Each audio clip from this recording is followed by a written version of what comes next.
Bismillahirrahmanirrahim. Assalamualaikum warahmatullahi wabarakatuh. Bismillah, alhamdulillah, salatu wassalamu ala rasulina wa ala alihi wa sahbihi wa mawala. Alhamdulillahirrahmanirrahim. Pada siang hari ini kita bertemu lagi di kelas 11A bilingual ya, dengan mata pelajaran fikih muamalah. Oke, sebelum kita mulai pembelajaran pada siang hari ini, alangkah baiknya kita membaca doa bersama-sama terlebih dahulu. Silakan. Bismillahirrahmanirrahim. Gimana doanya biasanya lu kan? Doanya gimana? Alhamdulillahirabbil alamin. Arrahmanirrahim.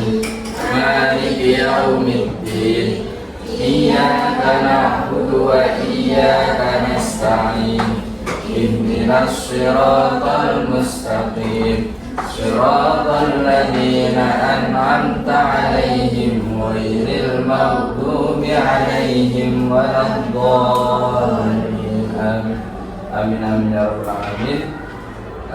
Selanjutnya kemarin kita sudah membahas tentang had ya, hudud dan macam-macam hudud ya. Yang mana kemarin kita sudah membahas tentang zina, wadab dan juga meminum khamr. Untuk selanjutnya kita masuk di bab 4, yaitu had tentang mencuri ya. Jadi ini kita membahas tentang mencuri.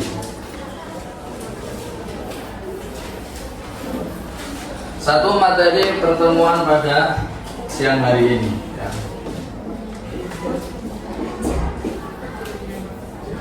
Mencuri atau pencurian. Sebelumnya ada yang tahu mencuri itu perbuatan seperti apa? Bisa didefinisikan? Mengambil sesuatu barang secara sembunyi-sembunyi. Oke. Mencuri mengambil suatu barang secara sembunyi-sembunyi. Kita di kalangan pesantren kita juga mengenal istilah wasop. Apakah wasop ini sama halnya dengan mencuri? Sama. Namun ada perbedaannya. Ada. Apa perbedaannya wasop dan juga mencuri? Wasop dibalikin lagi. Wasop dibalikin lagi. Sampean nemu sabun keleleran di lantai. Sampean kebetulan nggak punya sabun. Sabun itu tahu ya. Nah, hal seperti ini kan lumrah ya. Di pesantren kan lumrah. Ya, namun hal seperti ini bisa dibilang ini gosok. Mau membalikannya seperti apa? Karena kan sudah kita gunakan dan barang itu sudah lenyap. Nah, gimana? Perbedaannya di mana antara gosok dan juga mencuri? Gosok itu keleleran, bukan.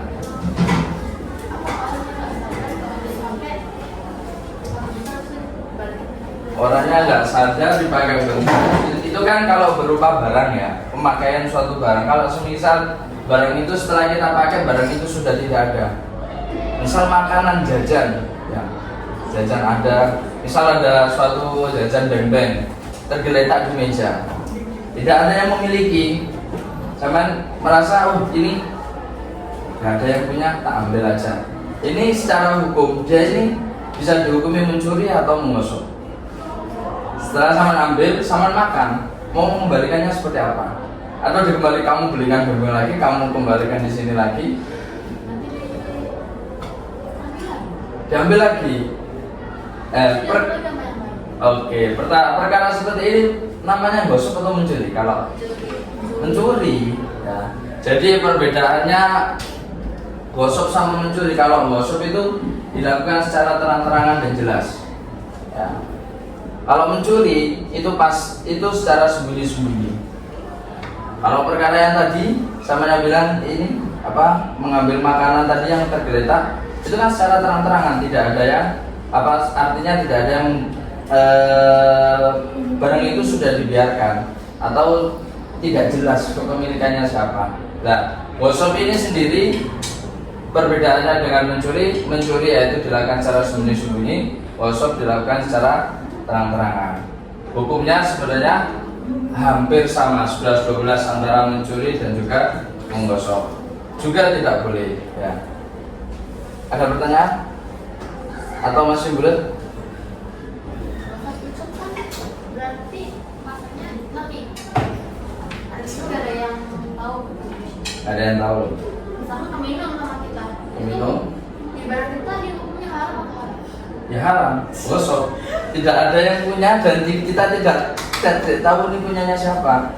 Sudah jelas kalau kita memakai barang bukan milik kita adalah barang subhat. Ya, kalau kita tidak tahu yang punya, tapi kalau sama tahu ini punyanya Mbak ini, ditaruh di mejanya. Habis itu kamu merasa ini punyanya Mbak ini, gak apa-apa tak ambil ini. Walaupun tanpa seizin Mbaknya, sama minum sama aja sama dengan menggosok barang punya dia yang jelas-jelas barang itu sudah di meja dan itu miliknya dia. Sama tahu bahwa itu miliknya dia. Kecuali kalau misal ada suatu minuman itu tergeletak di pagar, ya, ada di pagar tidak ada yang punya, sama nolak, sama ambil aja. Ya. Walaupun itu semisal di depan ini ramai, tapi sama ngambilnya dengan sembunyi-sembunyi. Nah ini bisa dihukumi sama telah mencuri. Ya. Oke, saudara, kelas ini tahu saudara. Silakan ya. Oke, sudah jelas ya. Jadi kalau di pesantren workshop itu memang biasanya kan anak-anak teman-teman itu kan nek urip nang pondok itu barangmu ya barangku ya barang ya gitu tak kalau di Pondok Putri. Oh enggak, kalau di Pondok Putra itu biasanya kalau semisal ada dia nggak punya baju nih, bajunya habis, ada baju tergeletak di hangeran gitu, karena dia udah nggak punya baju udah nggak pakai ya. Fenomena seperti itu memang kita hidup di pesantren ini hidupnya bersama, tapi ketika kita menggunakan barang seseorang setidaknya kita harus meminta izin walaupun itu sedikit nah, walaupun barang itu sepele. Sama halnya ketika sampean biasanya anak-anak kan memakai barang dulu, habis itu baru bilang, ya gitu lah. Memakai barangnya dulu, barang itu sudah kita gunakan, habis itu kita baru bilang, hei, aku nilai tipekmu, ya, sama butuh tipek, sama ambil dulu, kayak uangnya, habis itu ketika orangnya sudah datang, tipek itu sudah kamu pakai, baru kamu bilang, mau aku jaluk tipekmu lah. Ini akad yang sama gunakan ini kan sebelumnya kan belum izin sama dia, artinya kan ini bukan punya kalian. Ya. Fenomena seperti ini namanya gosok atau mencuri. Gosok, ya, karena sama secara terang-terangan mengambil dan menggunakan, ya, walaupun ujung-ujungnya orang itu mengikhlaskan, mau gimana lagi, masa tipenya mau diambil lagi, ya, kan juga nggak mungkin ya. Dan juga gosok itu dan juga mencuri itu dapat diancam suatu hukuman yang mana di situ ada beberapa ketentuan ya. Yang pertama yaitu pelaku pencurian adalah orang mukallaf, orang yang sudah balik, orang yang memiliki akal, orang yang sudah dewasa. Kalau anak-anak itu belum kena hukumnya mencuri. Ya. Selanjutnya barang yang dicuri adalah milik orang lain ya. Barang itu jelas bukan milik kalian, barang itu sudah jelas bukan haknya kalian, namun kalian ambil secara diam-diam, lalu barang itu kalian pergunakan, kalian ambil manfaatnya, itu sama aja barang itu kalian dihukumi sebagai barang curian. Selanjutnya ketika pencurian itu dilakukan dengan diam-diam atau secara sembunyi-sembunyi ya. Yang keempat, barang yang dicuri tersimpan di tempat simpanannya. Sudah tahu di toko emas itu sudah tersimpan dalam sebuah kotak ya. Yang mana kotak itu kalau bukan staf atau bukan karyawannya tidak boleh mengambil, namun kalian mengambil secara diam-diam. Barang itu sama ambil, itu namanya juga barang yang dicuri, yang termasuk barang yang dicuri di tempat simpanannya ya. Yang kelima yaitu pelaku pencurian tidak mempunyai andil kepemilikan terhadap barang yang dicuri. Artinya sama di situ tidak memiliki hak ya. Misal air ini ya, air ini pelaku pencurian tidak memiliki andil. Air ini yang beli mbaknya ya. Air ini yang beli mbaknya. Semisal air ini ikut andil urunan hasil urunan dari dua orang ya. Semisal air ini hasil urunan dari dua orang, mbaknya sama mbaknya ini. Ketika mbaknya ini menggunakan tanpa seizin mbaknya, karena di dalamnya ini ada haknya, ikut andilnya mbaknya ini, maka tidak dihukumi sebagai mencuri ya, karena ini di dalamnya ini ada ikut andil, keikutsertaan kepemilikan barang antara dua orang ya. Itu sama langsung menggunakan bakal apa loh aku ya kalau urun ya, itu tidak dihukumi mencuri ya. Selanjutnya barang yang dicuri mencapai jumlah 1 nisab. 1 nisab itu sama dengan nisab itu batas minimal suatu harta atau suatu barang yang dikenakan zakat ya. Apabila emas yaitu nisabnya 85 atau 83 gram ya.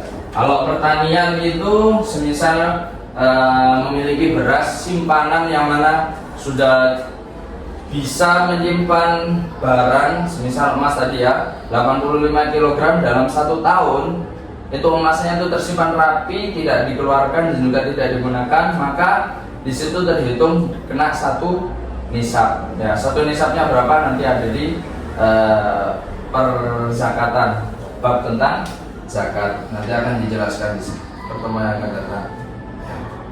Selanjutnya, perbuatan tertentu seperti di atas telah dijelaskan tidak berarti bahwa perbuatan mengambil harta orang lain selain mencuri diperbolehkan dalam agama ya.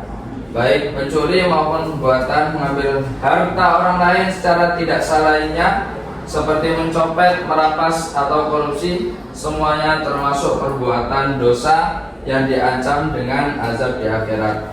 Semuanya adalah kejahatan yang dilarang dalam syara dan hukumnya. Sedangkan hukuman di dunia bagi pelaku mencuri adalah ditakzir. Kalau di negara kita pelaku pencurian ditakzirnya berupa diasingkan ya, atau di penjara. Selanjutnya yang kedua, pembuktian perbuatan mencuri ya. Apabila orang tersebut dikenakan had mencuri apabila memenuhi beberapa syarat, yaitu yang pertama kesaksian dari 2 orang saksi laki-laki dan merdeka. Misal kalau saksi dari pelaku pencurian itu berupa CCTV, apakah itu bisa diakui kebenarannya? Bisa, karena apa? Karena terekam. Ada lagi? Ada saksinya, boleh. Oke, kalau sekarang di segala tempat kita berada, segala pertokoan, itu kita semuanya berbasis keamanan lewat CCTV. Namun di sini kesaksian dari 2 orang saksi, artinya ketika ada suatu kegiatan mencuri, terindikasi mencuri dan itu terekam jelas oleh CCTV, maka kesaksian dari video tadi harus disaksikan langsung 2 orang laki-laki untuk memenuhi syarat pembuktian orang tersebut mendapatkan haknya mencuri. Paham? Ya. Terus yang kedua, pengakuan dari pelaku pencuri sendiri. Artinya ketika pelaku sudah terciduk, pelaku diinterogasi atau diberikan pertanyaan-pertanyaan di wawancara dan orang itu mengakui, maka sudah kena hukum had mencuri bagi pelaku tersebut. Yang ketiga, sumpah dari orang yang mengadukan perkara. Artinya orang yang mengadukan perkara tadi berani bersumpah bahwa melihat bahwa orang itu benar-benar telah melakukan suatu pencurian. Selanjutnya had mencuri ya. Had mencuri sudah jelas dijelaskan dalam Al-Qur'an ya. Wasariqu wasariqatu faqta'u aydiyahuma jazaa'an bima kasaba nakalan minallah wallahu azizun hakim. Laki-laki yang mencuri dan perempuan yang mencuri, potonglah tangan keduanya sebagai pembalasan bagi apa yang mereka kerjakan. Selanjutnya di hadis juga dijelaskan bahwa jika ia mencuri pertama maka potonglah satu tangannya. Kemudian jika ia mencuri yang kedua, potonglah salah satu tangannya. Dan jika melakukan yang ketiga maka potonglah kakinya. Jika potongan yang keempat, potonglah lagi kakinya. Ya. Kalau sudah habis nanti potonglah bagian yang lain di sini dijelaskan. Negara yang masih menerapkan hukum seperti ini negara mana? Ada yang tahu? Biasanya negara-negara Islam. Brunei, Arab Saudi, Afghanistan, Iran, Irak. Nah, itu negara-negara tadi yang menggunakan hukum sesuai dengan apa yang terkandung dalam Sunnah dan Al-Quran. Ya. Berdasarkan hadis di atas, ulama diantaranya Imam Maliki dan Imam Syafi'i berpendapat bahwa mencuri yang dilakukan pertama kali dipotong tangannya, mencuri lagi dipotong tangan kirinya, mencuri lagi dipotong kaki kanannya, mencuri lagi dipotong kaki kirinya. Kalau sudah habis semuanya, potonglah salah satu bagian yang berpasang-pasangan. Tangan wis entek, sikile wis entek, kok dhewe jek nyolong, mbuh piye cara nyolong yang mbuh gawe lambe. Nah, nanti potonglah salah satu di antaranya, boleh telinganya atau mungkin apa yang berpasang-pasangan gitu. Telinga, mata, ya, matanya diambil misal, ya, di antaranya seperti itu. Nisab barang yang dicuri, ya. Yang keempat, mengenai kadar atau besarnya nisab pencurian. Walaupun pencurian itu kadarnya itu sedikit, ya, semisal mencuri emas 1 gram, ya. Karena di sini nisabnya pencurian adalah 1/4 dinar atau 3 dirham atau setara dengan emas seberas 3,34 gram. Emas 3,34 gram, kalau sekarang harga emas itu 3.050.000, ya. Kemarin update terbaru harga emas per gramnya itu 3.050.000. Berarti kalau 3 gram berarti kurang lebih 9 juta sekian. 0,34 gram itu setengahnya dari 0,5 gram. Berarti kurang lebih kisaran besaran yang dimaksud di sini nisabnya kurang lebih 10 jutaan. Ya, kalau semisal orang itu sudah mencuri di atas nisab barang yang dicuri di atas nominal 10 jutaan, maka hak pencurian seperti tadi dipotong tangan, dipotong kaki ini sudah berlaku baginya. Namun apabila masih di bawah kadar satu nasab, maka hukumannya berupa takzir. Ya. Nolong 5 juta hukumannya takzir. Nolong emas 1 gram, karena 1 gramnya seharga 3 juta, maka hukumannya takzir. Ya, seperti itu. Ketika sudah mencapai lebih dari 1 nisab, hukuman had berlaku baginya. Selanjutnya yang kelima, pencuri yang dimaafkan, ya. Pencuri yang dimaafkan. Seseorang boleh memaafkan pencuri apabila pelaku pencurian tersebut belum sampai ke pengadilan.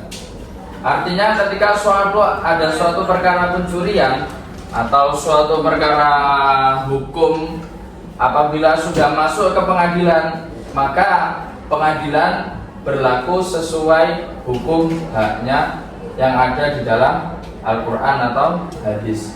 Artinya kalau semisal di situ dijelaskan bahwa orang yang mencuri itu harus dipotong tangannya, semisal, ya. Semisal nominal yang dicuri itu 20 juta, artinya kan sudah melebihi 1 nisab. Ketika seorang yang korban tadi memaafkan sebelum dibawa ke pengadilan, maka had itu tidak berlaku bagi pencuri. Kecuali kalau sudah berada di pengadilan, sudah berada dalam sidang, maka pencuri yang dimaafkan itu tidak berlaku. Artinya di situ walaupun seorang korban ketika proses sidang ya sudah saya maafkan, tetap sang pencuri tadi tetap kena hukuman hadnya mencuri. Karena di sini dijelaskan bahwa jika kejadiannya sudah sampai ke pengadilan, maka had mencuri pindah dari hak hamba kepada haknya Allah. Artinya hak hamba sebelum masuk ke pengadilan, seorang korban berhak untuk memaafkan. Ya. Ketika sudah masuk ke pengadilan, haknya hamba tadi diserahkan sepenuhnya kepada hak Allah. Hak Allah artinya ya, kalau sudah hukumannya seperti ini ya harus dijalankan seperti ini. Ya. Tidak boleh dimaafkan dan tidak berlaku maaf bagi para pelaku pencuri. Ya. Selanjutnya hikmah dari mencuri yaitu seorang tidak mudah dengan begitu saja mengambil barang milik orang lain. Yang kedua, hak milik seseorang benar-benar dilindungi oleh hukum Islam. Yang ketiga, menghindari sifat malas yang cenderung memperbanyak pengangguran. Mungkin itu saja, barangkali ada yang mau ditanyakan? Silakan bertanya. Apa Ustazah? Silakan bertanya. Barangkali ada fenomena di pondok seperti ini. Ada teman saya kayak gini. Ini gimana gitu barangkali. Silakan ditanyakan. Kalau nggak bayar syariah pondok itu apa, Kak? Oke, kalau nggak bayar syariah pondok. Syariah pondoknya berapa? 750 ya?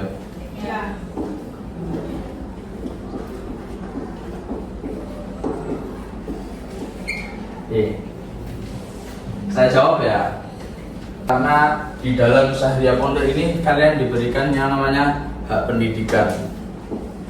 Ya. Hak pendidikan. Yang kedua ini fasilitas. Ya. Hak pendidikan dan fasilitas. Sebenarnya syariah pondok atau SPP kalau dibilang murah, kalau dibilang mahal juga mahal. Karena gini, kalau menghitung secara kalkulasi Pak ya, secara kalkulasi hitungan aja ya. 1 bulan 750 itu kira-kira makan sehari 2 kali lah, 3 kali loh, makan sehari 3 kali. Katakanlah sekali makan itu 10.000 ya, 10.000 kali 3 30.000 ya. Sehari kita makan nominalnya 30.000 semisal. Kita kalikan aja 30.000 kali 30 berapa? 1 juta?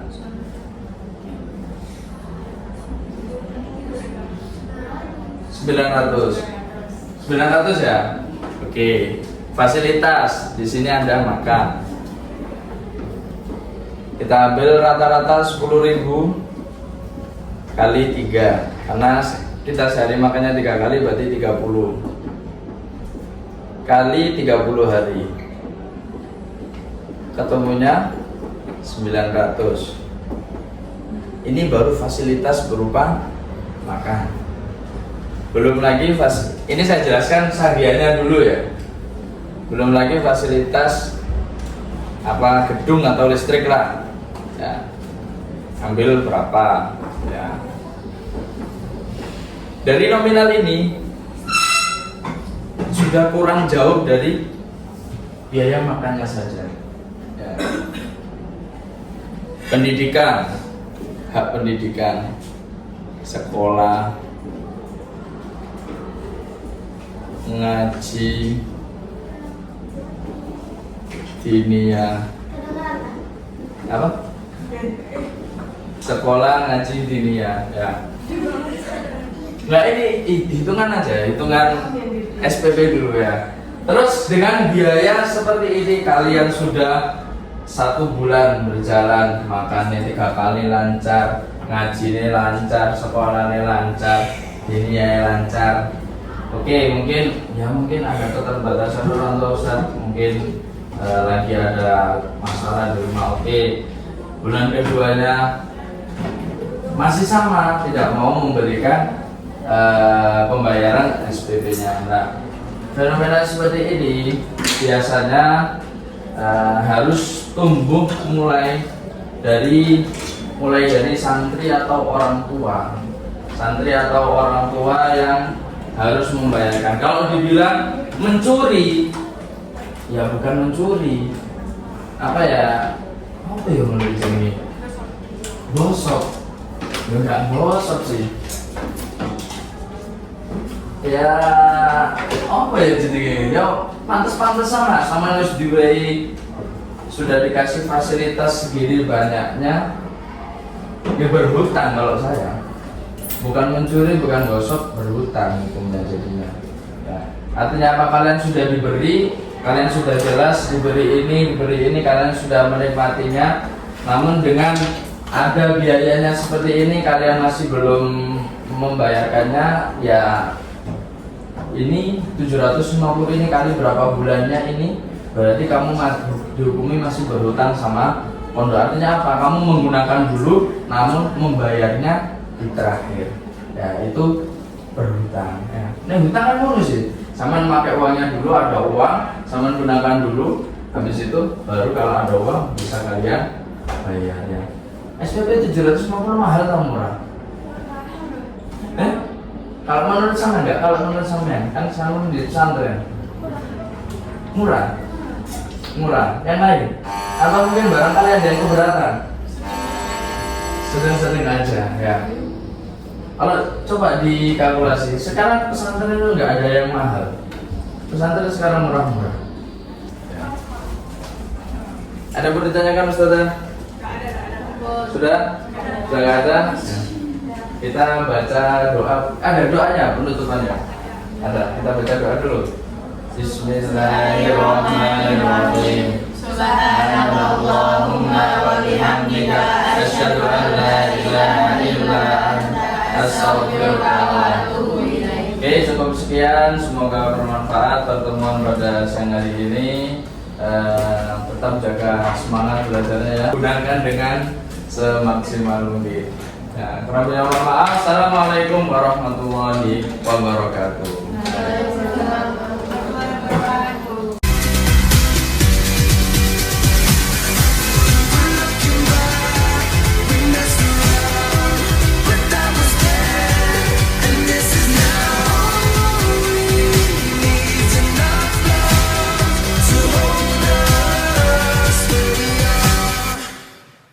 Siapa kita?